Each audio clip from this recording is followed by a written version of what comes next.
друзья, как хорошо нам будет, что сегодня почитать. Действительно, да. И что же нам будет сегодня почитать? Расскажите. Я сегодня принесла к вам в студию самые интересные новинки, которые в последнее время вышли. И вот хотелось бы начать с этого издания. Это средневековое искусство булгаро-татар. Такое, можно сказать, фундаментальное издание. Ее автор кандидат искусствоведения Дина Валеева. И вот чтобы подробнее рассказать, можно сразу же полистать. к оглавлению. Можно я сейчас к оглавлению перейду? Да? Первая часть посвящена искусству Волжской Булгарии до монгольского времени. Вторая часть — культуру и искусство булгарского улуса Золотой Орды. И третья часть — искусство Казанского ханства. В общем-то, это такое фундаментальное историческое издание с иллюстрациями, с интересными фактами. Много очень будет иллюстраций, да. И в то же время хотелось бы перейти к этой книге прекрасной «Татарская узорная кожа». Вообще история татарской узорной кожи — это действительно уникальное художественное явление. Это наш бренд. Да, это наш бренд. И поэтому здесь практически каждая страница, обратите внимание, иллюстрирована такими интересными. Вот, например, башмачки женские начала 20 века, женские туфли произведены в артели. В общем-то, тоже можно обратиться к оглавлению, чтобы подробнее узнать об этом издании. Сейчас, секундочку. Первая часть посвящена татарской узорной коже. Вторая — узорная кожа сквозь века из истории ремесла. Третья — основа традиции, орнамент и татарский шов. Кстати, очень интересный раздел. Премудрости татарского шва, искусство кожаной мозаики. И вот просто предлагаю полистать вам, сами обратите внимание. И вот смотришь, что думаешь, а наши-то предки, наши-то бабушки, какие модницы-то были, а? И автор ее, Лилия Сатарова, она на самом деле провела огромную работу. И здесь проведена очень большая работа по представлению именно фотоматериала, да, исторических каких-то фактов. Поэтому эта книга станет настольной для всех, кто интересуется этой темой. Особенно для искусствоведов наверняка тоже. Да, конечно, для искусствоведов, безусловно. Да, красиво, красочно. И, Светлана, вы сказали, что вы любите исторический роман. Да. Вот как раз для вас я рекомендую прочитать роман Ольги Ивановой «Сад Саифа Сарая».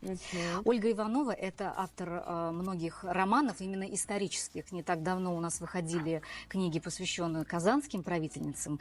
А этот роман посвящен непростой судьбе поэта Золотой Орды Саифа Сураи.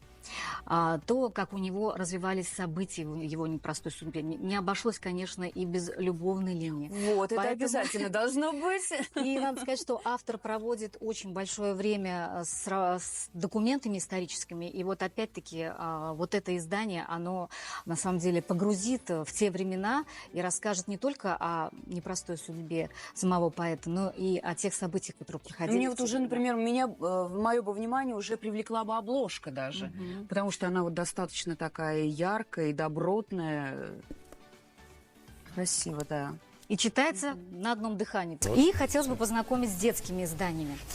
Это книга Бориса Вайнера, которая, ну, она, можно сказать, вообще веселая. Вот начала читать, сама увлеклась, потому что книги с юмором, с таким веселым настроением. Я хочу сказать, что Борис Вайнер, наш казанский поэт, переводчик, по его сценарию даже Ералаш снимался. Да, это стихов, переводов, здесь и песни приведены для детей.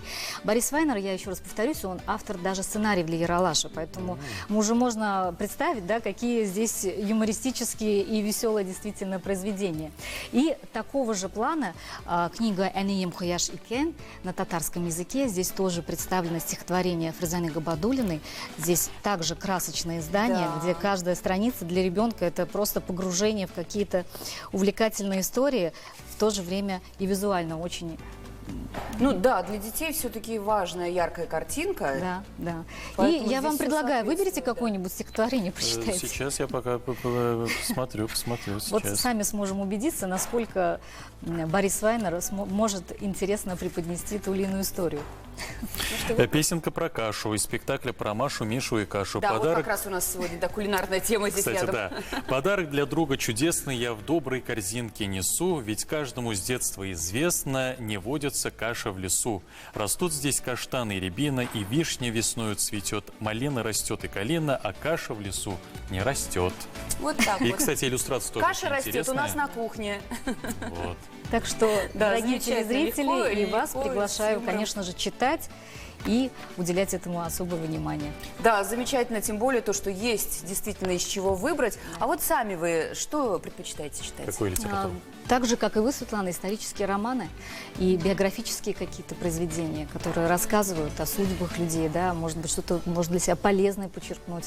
Так что мы Тем более нельзя вас сказать, как говорят, бывает, что сапожник без сапог. А у вас-то вот как раз да, все да, под да. рукой, Да, все действительно. самое интересное и все самые интересные новинки. Ну что, спасибо, что познакомили вас, нас и телезрителей, вот действительно с новинками Новинками. книжными. Обязательно. Приходите еще.